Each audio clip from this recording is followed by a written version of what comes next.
ഐസൺ അന്ത്യ ശുശ്രൂഷയേകുകയാണ് മാർപ്പാപ്പയ്ക്ക് ലോകം. അവിടെ നടക്കുന്ന ചടങ്ങുകൾ എപ്രകാരമാണ്, എപ്പോഴായിരിക്കും അതിൻ്റെ അവസാന ഘട്ടത്തിലേക്ക് എത്തിച്ചേരുക? രോഹിണി, ഇപ്പോൾ നമ്മൾ കാണുന്നത് മൃതദേഹം വഹിച്ചുകൊണ്ട് അല്ലെങ്കിൽ അദ്ദേഹത്തിന്റെ ഭൗതിക ദേഹവുമായി തൊട്ടടുത്ത ഈ ക്രിമേഷൻ നടക്കുന്ന അല്ലെങ്കിൽ ഈ സംസ്കാര ചടങ്ങുകൾ നടക്കുന്ന പള്ളിയിലേക്കുള്ള ഒരു ഘോഷയാത്രയായി പോകുന്ന ദൃശ്യങ്ങളാണ്. അല്ലെങ്കിൽ അദ്ദേഹത്തിന്റെ അന്ത്യയാത്രാ ചടങ്ങുകളാണ്. സെന്റ് പീറ്റേഴ്സ് ബസിലിക്കയിൽ നിന്നും മേരി മേജർ ബസിലിക്ക പള്ളിയിൽ അദ്ദേഹത്തിന് അന്ത്യവിശ്രമം ഒരുക്കിയ പ്രദേശത്തേക്ക് കൊണ്ടുപോകുക അല്ലെങ്കിൽ ആ പള്ളിയിലേക്ക് കൊണ്ടുപോകുന്ന ആ ദൃശ്യങ്ങളാണ് നമ്മളിപ്പോൾ കാണുന്നത്. അല്പസമയത്തിനകം ആ പള്ളിയിൽ എത്തിയതിനു ശേഷമായിരിക്കും അന്തിമമായ മൃതദേഹ സംസ്കാര ശുശ്രൂഷകളെല്ലാം തന്നെ നടക്കുക. ആ ശുശ്രൂഷയുടെ ഭാഗമായുള്ള നടപടികളാണ് ഇപ്പോൾ പുരോഗമിച്ചുകൊണ്ടിരിക്കുന്നത്. നേരത്തെ നമ്മൾ ദൃശ്യങ്ങൾ കണ്ടത് സെന്റ് പീറ്റേഴ്സ് ബസിലിക്കയിലെ ദിവ്യബലി. നേരത്തെ നമ്മൾ സൂചിപ്പിച്ചതുപോലെ ഡീൻ ഓഫ് കർദിനാളിന്റെ നേതൃത്വത്തിൽ ഡീൻ ഓഫ് കർദിനാൾ ആയ ജോവാനി ബാറ്റിസ്റ്റയുടെ നേതൃത്വത്തിൽ ആ ചടങ്ങുകളെല്ലാം തന്നെ പൂർത്തിയായതിനു ശേഷമാണ് ഈ അന്ത്യഘട്ടത്തിലുള്ള ചടങ്ങുകൾ, അദ്ദേഹത്തിന്റെ ക്രിമേഷൻ ചടങ്ങുകളിലേക്ക് ഇപ്പോൾ കാര്യങ്ങൾ നീങ്ങിക്കൊണ്ടിരിക്കുന്നത്. അദ്ദേഹത്തിന്റെ വളരെ ലളിതമായി ചടങ്ങുകൾ നടത്തണമെന്ന നിർദ്ദേശത്തിന്റെ അടിസ്ഥാനത്തിൽ പല രീതിയിലുള്ള ചടങ്ങുകളും പല രീതിയിലുള്ള ചില പ്രവർത്തനങ്ങളും, അതായത് കർദിനാൾമാരുടെ അന്തിമോപചാരം അർപ്പിക്കൽ, അത്തരത്തിലുള്ള വിവിധങ്ങളായ പ്രവർത്തനങ്ങളെല്ലാം വിവിധങ്ങളായ രീതികളെല്ലാം തന്നെ ഒഴിവാക്കിയിരുന്നു. അതുകൊണ്ട് തന്നെ കുറെ കൂടി സമയക്ലിപ്തത വന്നിട്ടുണ്ട് അദ്ദേഹത്തിന്റെ അന്ത്യചടങ്ങുകൾക്ക് എന്നതൊരു യാഥാർത്ഥ്യം തന്നെയാണ്. അത്തരത്തിലുള്ള അവസാന ഘട്ടത്തിലുള്ള ചടങ്ങുകളാണ് ഇപ്പോൾ നടന്നുകൊണ്ടിരിക്കുന്നത്, അല്ലെങ്കിൽ അവസാന ഘട്ടത്തിലേക്ക് അടുക്കുന്ന ചടങ്ങുകളാണ് നടന്നുകൊണ്ടിരിക്കുന്നത്. ഇനി മേരി മേജർ ബസിലിക്ക പള്ളിയിലെത്തിയിട്ട്, അതായത് papal Mary major basilica church എന്ന് പറയുന്ന പോപ്പ് സ്ഥിരമായി എത്തുന്ന അല്ലെങ്കിൽ വിദേശ യാത്ര കഴിഞ്ഞ് പോപ്പ് എത്തുമ്പോൾ അദ്ദേഹത്തിന്റെ മനസ്സിന് സ്വസ്ഥത ലഭിക്കുന്നതിനും ശാന്തി ലഭിക്കുന്നതിനുമായി ആദ്യം പോകുന്ന ആ പള്ളിയാണത്. വർഷങ്ങളായി ആ പള്ളിയുമായി ഒരു ആത്മബന്ധം അദ്ദേഹത്തിനുണ്ട്. ആ പള്ളിയിൽ അദ്ദേഹത്തിന്റെ അന്ത്യകർമ്മങ്ങൾ നടത്തണമെന്നൊരു ആഗ്രഹവും നേരത്തെ തന്നെ പ്രകടിപ്പിച്ചിരുന്നു. അതിന്റെ ഭാഗമായാണ് ഇപ്പോൾ അദ്ദേഹത്തിന്റെ മൃതദേഹം അങ്ങോട്ട് കൊണ്ടുപോയി അവിടെ സംസ്കരിക്കുന്നതിനുള്ള നീക്കം നടത്തുന്നത്. നേരത്തെ സൂചിപ്പിച്ചിരുന്നതുപോലെ സെന്റ് പീറ്റേഴ്സ് ബസിലിക്കയുടെ അനുബന്ധമായി തന്നെ പോപ്പുമാരുടെ അന്ത്യവിശ്രമ സ്ഥലം നിശ്ചയിക്കുന്ന ഒരു സാഹചര്യമായിരുന്നു നേരത്തെ ഉണ്ടായിരുന്നത്. ഇന്ന് ആ സാഹചര്യമെല്ലാം ആവശ്യമില്ല, മറിച്ച് തനിക്ക് ഏറ്റവും പ്രിയപ്പെട്ട പള്ളിയിൽ തന്നെ അടക്കണം എന്ന ഒരു നിലപാട് വളരെ കൃത്യമായി നേരത്തെ തന്നെ ഫ്രാൻസിസ് മാർപ്പാപ്പ അറിയിച്ചിരുന്നു. അതിന്റെ ഭാഗമായുള്ള ഒരു ചടങ്ങാണ് ഇപ്പോൾ നടന്നുകൊണ്ടിരിക്കുന്നത്. ലളിതമായിരിക്കണം ചടങ്ങ് എന്ന് നേരത്തെ തന്നെ വ്യക്തമാക്കിയിരുന്നു. അതുപോലെ തന്നെ മൃതദേഹം വളരെ ആകർഷകമായ രീതിയിൽ ഏറെ വർണ്ണപ്പണികളും ചിത്രപ്പണികളുമുള്ള പെട്ടിയിൽ കൊണ്ടുപോകരുത് എന്നെല്ലാം തന്നെയുള്ള വിവിധങ്ങളായ നിർദ്ദേശങ്ങൾ വെച്ചതിന്റെ അടിസ്ഥാനത്തിലാണ് ഏറ്റവും ലളിതമായ ഒരു അവസാന അന്ത്യയാത്രാ പീഠം അദ്ദേഹത്തിന് ഒരുക്കിയിരിക്കുന്നത്. വലിയൊരു പീഠത്തിൽ മൃതദേഹം വെക്കുന്ന രീതികളൊക്കെ ഉണ്ടായിരുന്നു. അതൊന്നും ചെയ്യേണ്ടതില്ല എന്ന കൃത്യമായ നിലപാടും, അതുപോലെ തന്നെ പോപ്പ് എന്ന പേര് പോലും അദ്ദേഹത്തിന്റെ ശവകുടീരത്തിൽ എഴുതരുത് എന്ന് കൃത്യമായി അദ്ദേഹം നിർദ്ദേശിച്ചിരുന്നു.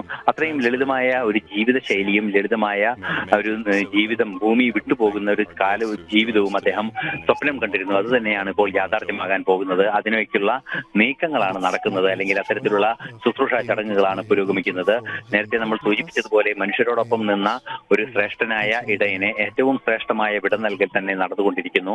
അല്പസമയത്തിനകം ഈ നേരത്തെ നമ്മൾ സൂചിപ്പിച്ചതുപോലെ പേപ്പൽ മേരി മേജർ ബസിലിക്കയിലെത്തി അദ്ദേഹത്തിന്റെ അന്ത്യസംസ്കാര ചടങ്ങുകൾ നടക്കുമെന്നാണ് ഇപ്പോൾ നമുക്ക് നൽകാനാകുന്ന ഏറ്റവും പുതിയ വിവരം. ദിവ്യബലി അവസാനിച്ചിരിക്കുന്നു.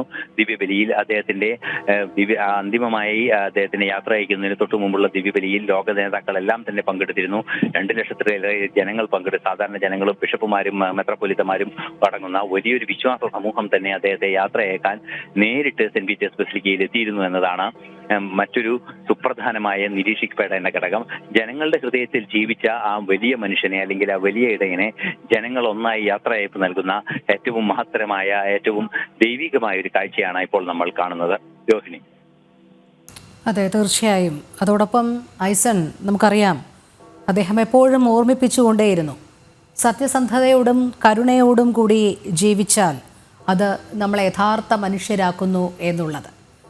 അദ്ദേഹത്തിൻ്റെ ആ ഓർമ്മപ്പെടുത്തലുകൾ തന്നെയായിരുന്നു അദ്ദേഹത്തിൻ്റെ ജീവിതം എന്നുള്ളതും വ്യക്തമാണ്. നേരത്തെ നമ്മൾ പറഞ്ഞതുപോലെ എളിമയും ലാളിത്യവും നിറഞ്ഞതായിരുന്നു.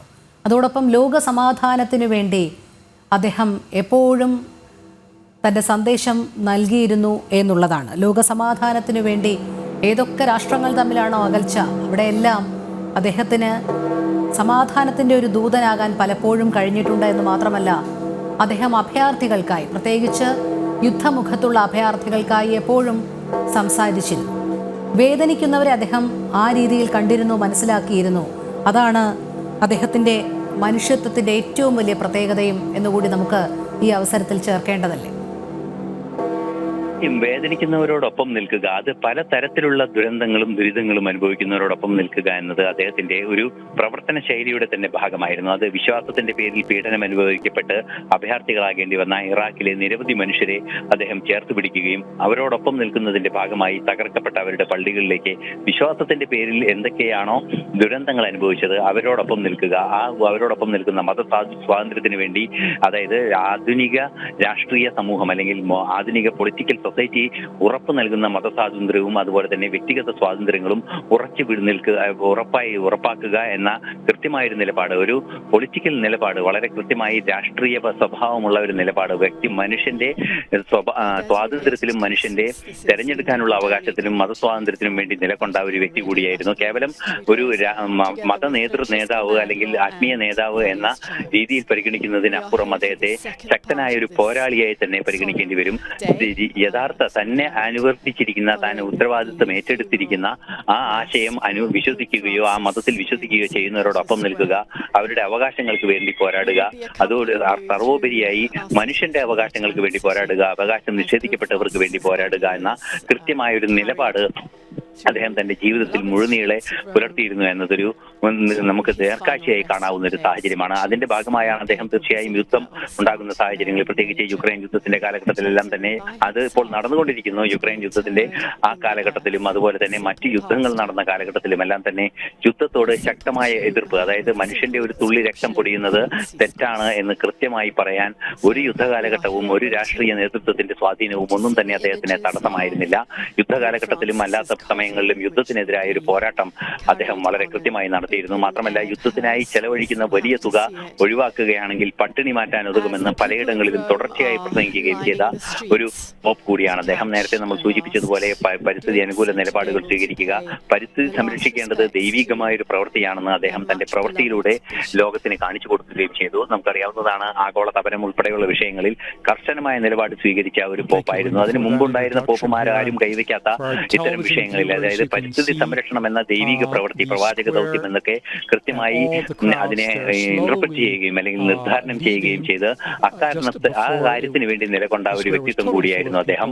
അതായത് ദൈവികാരാധന എന്ന് പറയുന്നത് പരിസ്ഥിതി സംരക്ഷണം കൂടിയാണ് എന്ന വലിയൊരു ആശയത്തെ അദ്ദേഹം മുന്നോട്ട് വെച്ചിരുന്നു. അതിലൂടെ അദ്ദേഹം മുന്നോട്ട് വെച്ചിരുന്നത് ദുരന്തങ്ങൾ അനുഭവിക്കുന്ന, അതായത് പരിസ്ഥിതി ദൂഷണത്തിന്റെ ഭാഗമായി അല്ലെങ്കിൽ ആഗോളതാപനത്തിന്റെ ഭാഗമായി പേമാരിയും ഉരുൾപൊട്ടലും അതുപോലെ തന്നെ കൊടുങ്കാറ്റിന്റെയും ദുരന്തങ്ങൾ അനുഭവിക്കുന്ന മനുഷ്യരുടെ ഒപ്പം ചേർന്ന് നിൽക്കുകയായിരുന്നു. അതായത് സ്വയം മനുഷ്യൻ വരുത്തിവെച്ച ദുരന്തങ്ങളിൽ നിന്നും ആ മനുഷ്യൻ തന്നെ ദുരന്തം അനുഭവിക്കുമ്പോൾ അവരോടൊപ്പം നിന്ന് ആ ദുരന്തത്തെ ഇല്ലാതാക്കാനുള്ള കർശനമായ നിലപാടുകൾ സ്വീകരിക്കുകയാണ് അദ്ദേഹം ചെയ്തത്. അതുപോലെ തന്നെ യുദ്ധത്തിനെതിരായ നിലപാടുകൾ, അതുപോലെ തന്നെ രോഗങ്ങൾക്കെതിരായ, പടർന്നു പിടിക്കുന്ന രോഗങ്ങളെ കൃത്യമായി നിയന്ത്രിക്കുന്നതിനെ, ആരോഗ്യകരമായ ജീവിത സാഹചര്യം ഉണ്ടാക്കുന്നതിന് വേണ്ടിയുള്ള കൃത്യമായ ഇടപെടലുകൾ പലയിടങ്ങളിലും നടത്തുക. ഈ മിഷൻ ദൗത്യങ്ങളിലെല്ലാം തന്നെ ആതുര സേവനം ഒരു പ്രത്യേക ഘടകമായി നേരത്തെ തന്നെ കത്തോലിക്ക സഭ പിന്തുടരുന്നുണ്ട്. അതിനെ കൂടുതൽ ശക്തമാക്കുന്നതിനും അതുപോലെ തന്നെ അതിനുവേണ്ടി നിലപാടുകൾ എടുക്കുന്നതിനും അദ്ദേഹം വളരെ കൃത്യമായി ശ്രദ്ധിച്ചു. ഏറ്റവും സുപ്രധാന ഘടകം എടുത്തു പറയേണ്ടത് കുട്ടികളാണ് ഭാവിയുടെ പ്രതീക്ഷയെന്നും ഭാവി നയിക്കേണ്ടത്, ഭാവിയിലെ ലോകത്തെ നയിക്കേണ്ടത് കുട്ടികളാണെന്നുമുള്ള തിരിച്ചറിവിന്റെ അടിസ്ഥാനത്തിൽ കുട്ടികളോടുള്ള എല്ലാ ക്രൂരകൃത്യങ്ങളും അതിശക്തമായ ഒരു കുറ്റകൃത്യമായി തന്നെ, അല്ലെങ്കിൽ കുട്ടികളോട് ചെയ്യുന്ന തെറ്റുകളെല്ലാം തന്നെ വിട്ടുവീഴ്ചയില്ലാത്ത തെറ്റുകളായി പരിഗണിക്കണമെന്ന് ലോകത്തോട് വിളിച്ചു പറയുകയും അത്തരത്തിൽ കുട്ടികളോട് കുറ്റകൃത്യം ചെയ്ത അല്ലെങ്കിൽ പുരോഹിതർ ഉൾപ്പെടെയുള്ള സമൂഹത്തോട് കടുത്ത നടപടികൾ വേണമെന്ന് ലോക നേതാക്കളോട് ആവശ്യപ്പെടുകയും ചെയ്ത ഒരു പോപ്പ് കൂടിയായിരുന്നു അദ്ദേഹം. അതുപോലെ തന്നെ സ്വവർഗാനുരാഗത്തിന്റെ കാര്യത്തിലായാലും അനുഭാവപൂർണമായ ഒരു നിലപാട് അദ്ദേഹം അവരോട് സ്വീകരിച്ചു. അത്തരത്തിൽ വിവിധങ്ങളായ വിഷയങ്ങളിൽ കൃത്യമായ നിലപാടുകൾ, ഒരു മനുഷ്യ സ്നേഹത്തിന്റെ രാഷ്ട്രീയം അദ്ദേഹം കൃത്യമായി പറഞ്ഞിരുന്നു എന്നത് ഒരു യാഥാർത്ഥ്യം തന്നെയായിരുന്നു. അതുപോലെ തന്നെ നിരവധിയായ ഇടപെടലുകൾ അദ്ദേഹത്തിന്റെ ഭാഗത്തു നിന്നുണ്ടായിരുന്നു. മനുഷ്യസ്നേഹിയായ ഒരു പുരോഹിതൻ അല്ലെങ്കിൽ ഒരു ശ്രേഷ്ഠ പുരോഹിതൻ, അത് അർജന്റീനയിലെയും അതുപോലെ തന്നെ പല ലാറ്റിൻ അമേരിക്കൻ രാജ്യങ്ങളിലെയും ആഫ്രിക്കൻ രാജ്യങ്ങളിലെയും ദുരിതങ്ങൾ നേരിട്ട് കണ്ട് ആ കണ്ട ദുരിതങ്ങളിൽ നിന്നെല്ലാം തന്നെ പാഠങ്ങൾ ഉൾക്കൊണ്ട് ജീവിച്ച വലിയൊരു വ്യക്തിത്വം കൂടിയായിരുന്നു അദ്ദേഹം. ആതുര സേവന രംഗത്ത്, അതായത് ഫാർമസിസ്റ്റായും അതുപോലെ തന്നെ ലാബ് ടെക്നീഷ്യനുമായും ഒക്കെ പ്രവർത്തിച്ചിരുന്ന ആ ഒരു അനുഭവം വെച്ച് ദുരന്തങ്ങളുടെ കഥകൾ കേട്ട് ദുരന്തങ്ങളുടെ ജീവിത വീതിയിലൂടെ സഞ്ചരിക്കുമ്പോൾ ആ ദുരന്തം അനുഭവിക്കുന്നവർക്ക് ഒരു കൈത്താങ്ങാവാനും ഒരു ആശ്വാസമാകാനും ഒരു സ്നേഹത്തിന്റെ സ്പർശമാകാനും അദ്ദേഹത്തിന് സാധിച്ചു എന്നതാണ് അദ്ദേഹത്തിന്റെ ജീവിതാനുഭവങ്ങൾ അദ്ദേഹത്തിന് നൽകിയ കരുത്ത്. അതുപോലെ തന്നെ ആ ജീവിതാനുഭവങ്ങൾ നൽകിയ കരുത്തിൽ നിന്ന് സ്വയം പാകപ്പെടുത്താനുള്ള ഒരു മനസ്ഥിതി, ആ മനസ്ഥിതിയോടൊപ്പം സാധാരണ മനുഷ്യനെയും അതുപോലെ അതുപോലെ തന്നെ ദുരന്തം അനുഭവിക്കുന്നവരെയും ദുഃഖിതരെയും ചേർത്ത് നിർത്താനുള്ള ഒരു ഉറച്ച മനസ്സും നിശ്ചയദാർഢ്യവും അത്തരത്തിൽ വിവിധങ്ങളായ കാരണങ്ങൾ നമുക്ക് കാണാൻ സാധിക്കുന്നു. ലോകത്ത് ക്രൈസ്തവേതര സഭകൾക്കെല്ലാം തന്നെയുള്ള ക്രൈസ്തവേതര സഭകളോടുമെല്ലാം തന്നെയുള്ള ആത്മീയമായ ഒരു അടുപ്പവും അതുപോലെ തന്നെ ഐക്യവും സ്ഥാപിക്കുന്നതിൽ കൃത്യമായ ഇടപെടൽ നടത്തിയ ഒരു വ്യക്തി കൂടിയായിരുന്നു അദ്ദേഹം. എല്ലാവിധത്തിലും അത് സൗഹാർദ്ദത്തിന്റെ കാര്യത്തിലായാലും മത സ്വാതന്ത്ര്യത്തിന്റെ കാര്യത്തിലായാലും അതുപോലെ തന്നെ വ്യക്തിഗത രാഷ്ട്രീയ സ്വാതന്ത്ര്യത്തിന്റെയൊക്കെ കാര്യത്തിലായാലും അഭയാർത്ഥികളുടെ വിഷയത്തിലായാലും നിസ്സഹായരായി നാടുവിട്ടു പോകേണ്ട സാധു മനുഷ്യരുടെ കാര്യത്തിലായാലും ലോകരാഷ്ട്രങ്ങളിലെ മേലാളന്മാരെന്ന് സ്വയം കരുതി അവരോട് ആക്രമണം നടത്തുന്നവരെല്ലാം തന്നെ ഒരേ സമയം ചോദ്യം ചെയ്ത ഒരു പോപ്പ് കൂടിയായിരുന്നു അദ്ദേഹം. അതുതന്നെയാണ് അദ്ദേഹത്തിന്റെ നിശ്ചയദാർഢ്യത്തിന്റെയും ധീരമായ മനുഷ്യത്വ പൂർണ്ണമായ നിലപാടിന്റെയും തെളിവായി കണക്കാക്കപ്പെടുകയും ചെയ്യുന്നത്.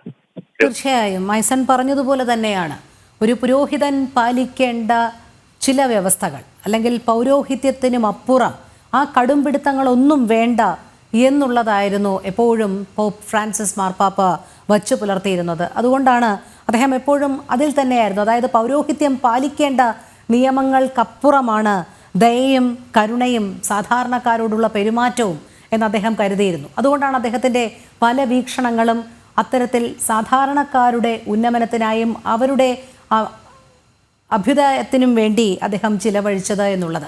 പ്രത്യേകിച്ച് സഭയ്ക്കകത്ത് തന്നെയുള്ള ഇത്തരത്തിലുള്ള വിവാഹ മോചനം, പുനർവിവാഹം, ഇതിലൊക്കെ അദ്ദേഹത്തിന് വളരെ പുരോഗമനാത്മകമായ ചിന്താഗതി തന്നെയായിരുന്നു. എന്തിനാ അദ്ദേഹം സ്വവർഗ അനുരാഗികളെ പോലും ചേർത്ത് പിടിച്ചിരുന്നു എന്ന് വേണം മനസ്സിലാക്കാൻ. അദ്ദേഹത്തിൻ്റെ സന്ദേശം അത്തരത്തിൽ തന്നെയായിരുന്നു. അതായത് പൗരോഹിത്യത്തിൻ്റെ ചട്ടക്കൂടുകളും കടുംപിടുത്തങ്ങളും വേണ്ട, മനുഷ്യനെ മനുഷ്യനായി കാണാനും അവരുടെ മേൽ ദയ വർഷിക്കാനുമാണ് അദ്ദേഹം എക്കാലവും പഠിപ്പിച്ചത്, അല്ലേ? തീർച്ചയായും രോഹിണി പറഞ്ഞതുപോലെ ദയ വർഷിക്കാൻ തന്നെ ആ വാക്ക് തന്നെയാണ് അദ്ദേഹത്തെ സംബന്ധിച്ചിടത്തോളം ഏറ്റവും കൃത്യമായ നിർവചനം എന്നതാണ് യാഥാർത്ഥ്യം. ദയയുടെയും കരുണയുടെയും ഒരു വലിയ പ്രവാഹം തന്നെ അല്ലെങ്കിൽ ഒരു നേർത്ത മഴയായി തന്നെ ലോകം മുഴുവൻ പെയ്തിറങ്ങിയ വ്യക്തിയായിരുന്നു അദ്ദേഹം. ആ സ്നേഹത്തിന്റെ മഴയ്ക്ക് മുന്നിലാണ് ഇന്ന് ലോകം നമിക്കുന്നത്. അല്ലെങ്കിൽ അത്തരത്തിൽ സ്നേഹസമ്പന്നനായ ഒരു ശ്രേഷ്ഠ പുരോഹിതനാണ് ഇന്ന് ലോകം മുഴുവൻ വിട നൽകുകയും ചെയ്യുന്നത്. ഉറച്ച നിലപാടുകൾ എല്ലാ കാര്യത്തിലും എടുക്കുക എന്നത് അദ്ദേഹത്തിന്റെ പ്രവർത്തനത്തിലെ ഏറ്റവും കൃത്യമായ നീക്കങ്ങളുടെ ഭാഗമായിരുന്നു. ഒരേ സമയം അദ്ദേഹം താനൊരു കമ്മ്യൂണിസ്റ്റ് അല്ല എന്ന് എടുത്തു പറയുകയും അതേസമയം അവരെ കേൾക്കേണ്ടതുണ്ട്, അവർ പറയുന്നത് കേൾക്കേണ്ടതുണ്ട് എന്നും അവരുടെ ജീവിത രീതിയിലെ ചില പ്രത്യേകതകൾ അനുവർത്തിക്കേണ്ടതുണ്ടെന്നും ധൈര്യമായി പറയാനുള്ള ഒരു നിശ്ചയദാർഢ്യം അദ്ദേഹത്തിന്റെ ഭാഗത്തു നിന്നുണ്ടായി. അത്തരത്തിൽ ഏത് കാലത്തായാലും ദൈവനിഷേധികളായ അല്ലെങ്കിൽ ദൈവം വിശ്വാസത്തിന് എതിർ നിൽക്കുന്ന വിഭാഗങ്ങളോട് ഒരു കടുത്ത നിലപാട് സ്വീകരിക്കുന്നതിന് പകരം അവരെ കൂടി ഉൾപ്പെടുത്തുക, അവരും ദൈവത്തിന്റെ സൃഷ്ടികളാണ് എന്ന തിരിച്ചറിവോടെ ജീവിക്കുക എന്ന ഒരു ആഹ്വാനം കൂടിയായിരുന്നു അദ്ദേഹത്തിന്റെ പ്രവർത്തനങ്ങളിലെല്ലാം തന്നെ ഉണ്ടായിരുന്നത്. നമുക്കറിയാവുന്നതാണ് അത്തരത്തിൽ ഈ സ്വർഗാനുരാഗികളുടെ വിഷയം അല്പസമയം മുമ്പ് രോഹിണി പരാമർശിച്ചതുപോലെ സ്വർഗാനുരാഗികളുടെ പ്രശ്നം അത് ദൈവനിശ്ചയമാണ്. ദൈവനിശ്ചയമാകുന്ന ഒരു പ്രവൃത്തിയെ ചോദ്യം ചെയ്യാനോ അതിനെ അവഹേളിക്കാനോ അല്ലെങ്കിൽ അതിനെ തള്ളിക്കളയാനോ മനുഷ്യന് അവകാശമില്ല. എങ്കിലും എന്താണ് ദൈവനിശ്ചയമെങ്കിൽ അതുപോലെ ആ മനുഷ്യർക്ക് ജീവിക്കാനുള്ള സ്വാതന്ത്ര്യം ഉറപ്പാക്കുക എന്ന് തന്റെ ഇടത്തോടെ പറയാനുള്ള ഒരു ശ്രമം സ്വർഗാനുരാഗികളെ സ്വയം ചേർത്ത് പിടിക്കുന്നതിനും ഒക്കെ അദ്ദേഹത്തിനെ പ്രേരിപ്പിച്ചു എന്നതാണ് യാഥാർത്ഥ്യം. അത്തരത്തിൽ നിരവധിയായ വിഷയങ്ങൾ മനുഷ്യനെ ബാധിക്കുന്ന, മനുഷ്യന്റെ സ്വാതന്ത്ര്യത്തെ ബാധിക്കുന്ന, മനുഷ്യന്റെ മോചനത്തിന്റെ വിഷയങ്ങളെല്ലാം തന്നെ അദ്ദേഹം കൃത്യമായി ഉയർത്തിപ്പിടിച്ചിരുന്നു. നേരത്തെ നമ്മൾ സൂചിപ്പിച്ചിരുന്നത് പോലെ പല ലോകരാഷ്ട്രങ്ങളിലും നിലനിൽക്കുന്ന ജാതീയമായതും അതുപോലെ തന്നെ മറ്റു രീതിയിലുള്ള വംശീയമായുള്ള വിവേചനങ്ങളെല്ലാം തന്നെ അദ്ദേഹം തള്ളിപ്പറഞ്ഞിരുന്നു. വെളുത്തവനും കറുത്തവനും തമ്മിലുള്ള അന്തരത്തെ ചോദ്യം ചെയ്യുന്ന ശക്തമായ നിലപാടുകൾ അദ്ദേഹത്തിന്റെ ഭാഗത്തുനിന്ന് പലപ്പോഴും ഉണ്ടായിട്ടുണ്ട്. അതെല്ലാം തെറ്റാണ് എന്ന് കൃത്യമായി കുട്ടികളോട് ഉൾപ്പെടെ പറയുന്ന ഒരു സാഹചര്യം പലപ്പോഴും ഉണ്ടായിട്ടുണ്ട്. അത്തരത്തിലുള്ള നിരവധിയായ ഇടപെടലുകൾ വളരെ കൃത്യമായി അദ്ദേഹം നടത്തുകയും നന്മയോടൊപ്പം നിൽക്കുകയും, അതായത് മറ്റൊരു മനുഷ്യന്റെ വേദനയോടൊപ്പം അല്ലെങ്കിൽ കരയുന്നവനോടൊപ്പം നിൽക്കുക, കരച്ചിലിന് കൂടെ നടക്കുക എന്ന നിലപാടായിരുന്നു അദ്ദേഹം ജീവിതകാലം മുഴുവൻ കൊണ്ടു നടന്നത്. അതായത് വേദന അനുഭവിക്കുന്നവരോടൊപ്പം നിൽക്കുക, അവരുടെ വേദനയിൽ ഒരു ആശ്വാസമാവുക, അവർക്കൊരു തലോടലാവുക എന്ന് കൃത്യമായ നിലപാട് തുടർച്ചയായി അദ്ദേഹം നിർവഹിച്ചു പോരുക തന്നെയായിരുന്നു. അതെല്ലാ പ്രവർത്തനങ്ങളിലും നമുക്ക് കാണാൻ സാധിക്കുമായിരുന്നു. അതുപോലെ തന്നെ ഭീതിതമായ സാഹചര്യം മനുഷ്യന്റെ സ്വതന്ത്ര ജീവിതത്തെ ബാധിക്കുന്നു എന്ന സാഹചര്യം ഉണ്ടാകുമ്പോൾ അവിടെയെല്ലാം തന്നെ കർശന നിലപാട് സ്വീകരിക്കാനുള്ള ഒരു നിലപാട് അദ്ദേഹത്തിന്റെ ഭാഗത്തു നിന്നുണ്ടായിരുന്നു. കർശനമായ നിലപാട്. മനുഷ്യനെ ഭയപ്പെടുത്തിയോ മനുഷ്യനെ വേദനിപ്പിച്ചോ അല്ല ലോകം സൃഷ്ടിക്കേണ്ടത്. മനുഷ്യന്റെ വിശ്വാസം ആർജിച്ചും മനുഷ്യനെ സ്നേഹിച്ചും കൊണ്ടാണെന്ന് അദ്ദേഹം ഓരോ പ്രവർത്തനങ്ങളിലും കൃത്യമായി തെളിയിക്കുകയായിരുന്നു. അത്തരത്തിൽ പ്രവർത്തനങ്ങളിലൂടെ തെളിയിക്കുകയും അതുപോലെ തന്നെ ലളിതമായി ജീവിക്കുകയും ചെയ്ത് മനുഷ്യനെ സ്നേഹിക്കുകയും ചെയ്ത ഒരു ശ്രേഷ്ഠനായ മാർപ്പാപ്പയാണ് ഇപ്പോൾ കടന്നുപോയിരിക്കുന്നത്. അവസാന കാലഘട്ടത്തിൽ, അതായത് അതായത് നമുക്കറിയാവുന്നതാണ് ഫെബ്രുവരി 14 ഗുരുതരമായ ആരോഗ്യ പ്രശ്നം വന്ന് ന്യൂമോണിയ എല്ലാം ബാധിച്ച് അദ്ദേഹത്തെ ആശുപത്രിയിൽ പ്രവേശിപ്പിച്ചതിന് ശേഷം വീണ്ടും പൂർവാധികം ആരോഗ്യവാനായി അദ്ദേഹം തിരിച്ചു വരികയും ശാന്തമായ ജീവിതം നയിക്കുന്നതിനിടെ അദ്ദേഹത്തിന്റെ മരണം സംഭവിക്കുകയുമായിരുന്നു. എന്ത് തന്നെയായാലും അല്പസമയത്തിനകം അദ്ദേഹത്തിന്റെ അന്ത്യശുശ്രൂഷകൾ പൂർത്തിയാവുകയും ചെയ്യുമെന്നാണ് വത്തിക്കാനിൽ നിന്നും വരുന്ന വിവരങ്ങൾ അനുസരിച്ച് മനസ്സിലാക്കാൻ സാധിക്കുന്നത്.